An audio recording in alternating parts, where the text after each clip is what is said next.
You may ask, can a ballot really be counted more than once? Here is your answer from Coffee County, Georgia.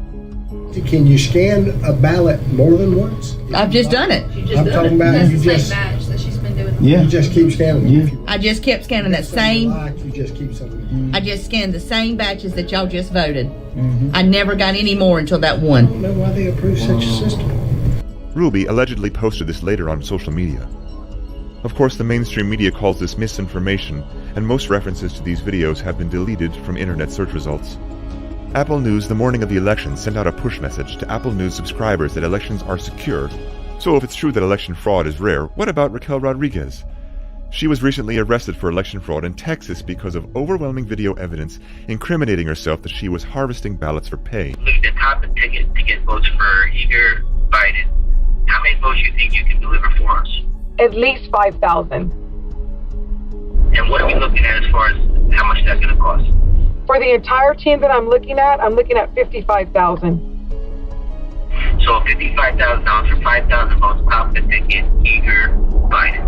If not more, I'm not going to overpromise, because remember, we're 16 days till election day. You give me cash, you can do whatever you want to do. $55,000 up front, 5,000 votes. That's right. Then there is cybersecurity evidence and the question of whether Dominion voting machines were tampered with over internet connections. Signed affidavits under oath from cybersecurity experts indicate that Dominion voter systems and Edison Research were using an unencrypted VPN with login credentials that were easily accessible and used by foreign adversaries to monitor and manipulate votes. The IP addresses into the Edison Research host servers went in both directions, meaning that not only were China and Iran and other countries accessing the servers, but also Edison Research was communicating back to these adversaries. The claims that Dominion voting machines were not connected to the internet are completely false. Cybersecurity experts have followed the communication of the data from Dominion voting servers and Edison Research to foreign countries. A simple web search will uncover that DominionVotingSystems.com is registered to a company in Hunan, China. 3 of the 7 board members of UBS Securities are Chinese nationals. That company owns Staple Street Capital, which in turn owns Dominion. On top of that, the Dominion software is licensed from Smartmatic, which is a Venezuelan-owned and controlled company, and we're all familiar with how their elections go. Furthermore, forensic audits of the machines reveal significant errors. Although the mainstream media and politicians are saying that it's dangerous misinformation that Dominion voting systems are unsecure, this was the very message that several left-leaning news sources were claiming less than a year ago. NBC News and PBS found out just how easy it is to hack voting machines or cast fake votes. It's important to know that Georgia just spent is about to spend over $100 million on a contract with Dominion to provide image cast hardware to the state in time for the next primaries and for the 2020 election.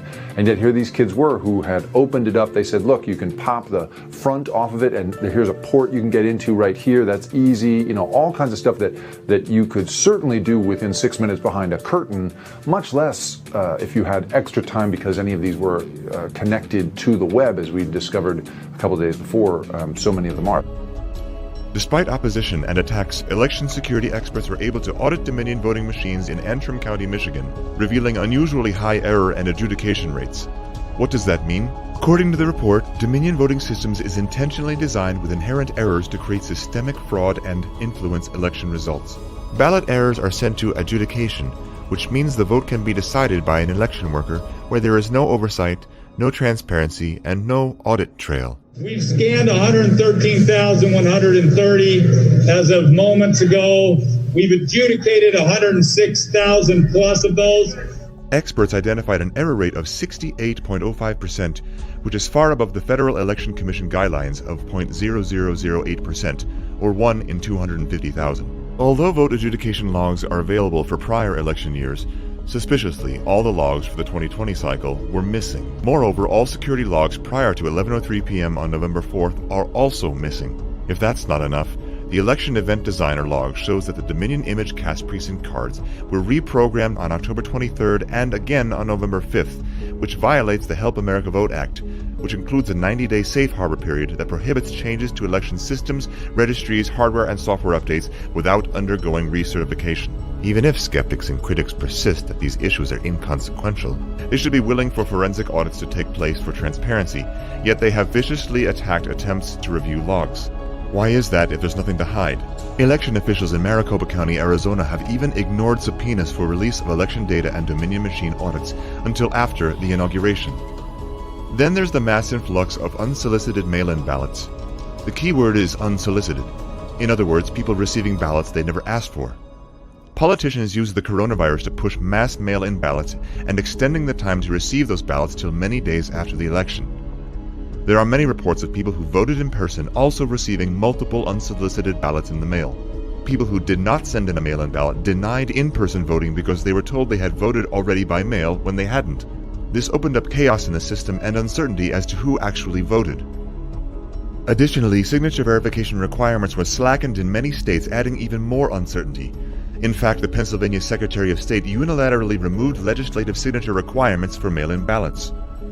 More than 1,000 signed affidavits have been given by poll workers who have witnessed illegal activities, non-equal treatment of Republican poll watchers, counting ballots in locations with no poll watchers not permitted close enough to see the counting process, shredding ballots, garbage bags full of ballots for Trump, entire boxes of hundreds of supposedly mail-in ballots that have no folds, indicating they were never actually mailed by anyone. The list goes on and on. These affidavits are signed by witnesses under penalty of perjury, so this should not have been taken lightly, but these witnesses were never heard in court. Unfortunately, what we have covered is only the tip of the iceberg on fraud, cover-ups, federal election law violations, and dishonesty on a global scale. So either the Secretary of State's office is recording and certifying results that have negative errors and fraudulent votes in them, or someone is giving them negative information. Recent polls show an overwhelming percentage of the U.S. don't trust the 2020 election was without fraud. At the end of this video, the credits will be further data scrolling through that you can read for yourself, and pause and go back and read again. So what can you do? Firstly, find a way to download this video and share it. Film it with your mobile phone. Do anything to duplicate this. Post it with a hashtag, "Here is the evidence," hashtag every legal vote. Because guaranteed, big tech and social media giants will do their best to erase it from the internet, as they've already done with much of the evidence we've already shared. And if they can't erase it, they'll fake fact-check it. Well, guess what? We've already done the fact-checking. We've gone through thousands of pages of data, sworn affidavits, forensic reports, and cybersecurity reports. Secondly, you can demand election reform from your elected state and local officials. We cannot let another election ever be this questionable ever again. This is the United States of America. People used to look to us on how to have democracy through our voting system.